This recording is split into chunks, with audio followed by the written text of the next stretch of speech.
Usihlalo Uphiko lwentsha yeqembu lezombusazwe IFP usanele Zondo uthi namhlanje intsha isempini nendlela enza ngayo uhulumeni kanti yango1976 yayibhekene nobandlululo.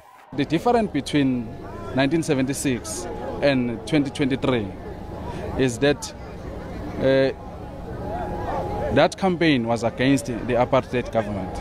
Now our campaign, our struggle is against our own government.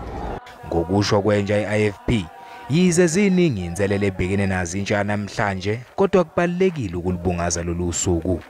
Yabo ngiyasibona isidingo sokuthi lolu suku siligubhe njengentsha ngoba mase sikhuluma iqiniso ngizizwa ngathi la eNingizimu Afrika intsha isiqala ukuzitshwa kakhulu mase sibuka ama levels of unemployment kuyintsha asemakhulu kakhulu and siyafunda sibaningi kodwa sihleli emakhaya asitholi imisebenzi.